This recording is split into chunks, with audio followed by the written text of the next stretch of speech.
Hi, and welcome back to Bash is Magic. No, it's not. An introduction to the command line for macOS and Linux.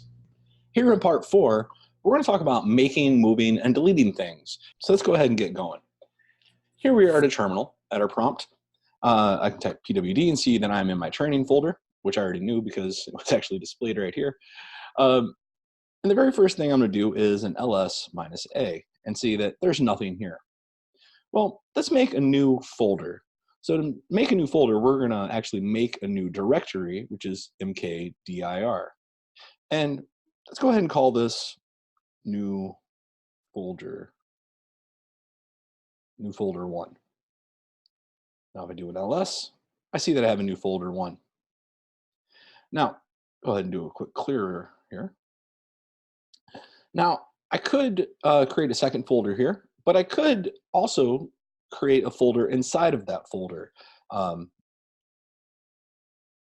new folder 1 / and say underneath that folder, I want to put another folder, new folder 2.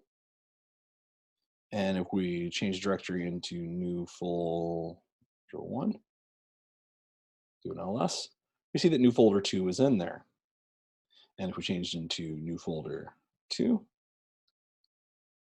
do an ls-a, we see that, in fact, there's nothing in here. Now I can change directory back to where I was by going up a level and then up another logical level from there using the magical ... So if I do a pwd, I'm right back to where I started in the training. All right, I'll go ahead and clear the screen. Now that I've created a folder, let's go ahead and create a file. I can do this with a command called touch. So touch will change the file access and modification times of a file. This is really, really handy because if the file doesn't exist, it will create it by default. So that's about all we really need to know. So I could do a touch text.txt file, do an ls, and here we see that text file. Now it's a blank file. And in future videos, we're actually going to see how to manipulate those files and change the contents. But for now, we're just going to worry about moving these files around. So now that we've created this text file, I could also have touched a file inside of our new folder, and actually inside of both new folder 2. And then we're going to put a new file here called text2.txt. And if I do an ls locally, I see that, well, I didn't create that text here. Actually, I can run an ls and see the contents of a directory. All I got to do is let my computer know which one I wanted to look at. So I'm going to look here. And there's text2 buried down inside of those 2 folders. Go ahead and clear my screen. So what if, let's do an ls, what if I wanted to move that text file to one of my folders? Well, that's where the command move comes from. It can not just move a file from point A to point B, it can also move a file from point A to point A and change the name of that file. But for right now, we're going to move our text file, txt. We're going to go ahead and move that to new folder 1. And you can see Bash has actually informed me that, yes, in fact, I have moved that file over. But I can look here in my training folder and see it's gone. And let's just go ahead and do an ls on new folder 1. And there we see that new folder 2, and there's my text file moved around. Let's go ahead and change into new folder 1. Now let's go ahead and use move to rename text file 1, or I'm sorry, text.txt to text3.txt. You can see that the file has been moved. It's the same file, just with a new name. So if I do my ls, there it is. Let's clear the screen real quick. How do we just move things around without being destructive? And that is where copy comes in. And copy has a lot of flags, just like every other command. But let's not dig into it today.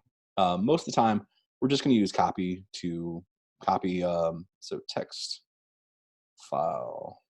No, what did we call it? Let's look at our ls. Okay, we're going to copy text text3.txt, and let's go ahead and put it up a level. So we're going to put it at ...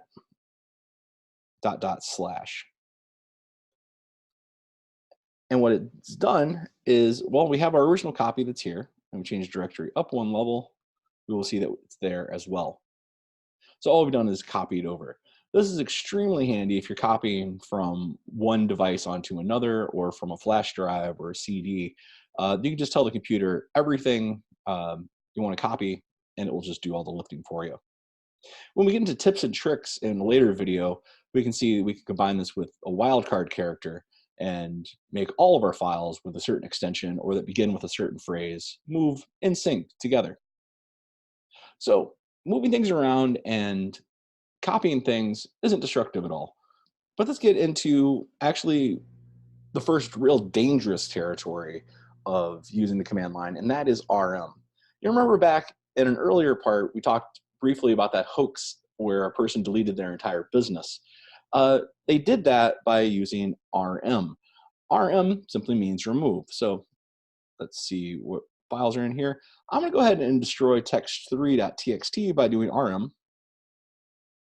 And I'm going to throw a -i.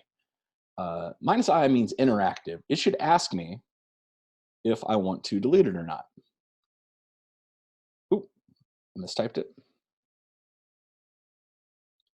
And do I want to? I'm just going to type yes. And if I type ls, there we go. It has removed that text. Let's go ahead and change into my new folder 1. Now I'm going to clear the screen real quick. I want to go ahead and remove text3.txt, but this time I don't want it to have any other option. I simply want it to do it immediately. And this is a very powerful command, but one you need to be careful with. RM-RF. And then we're going to simply say text3.txt.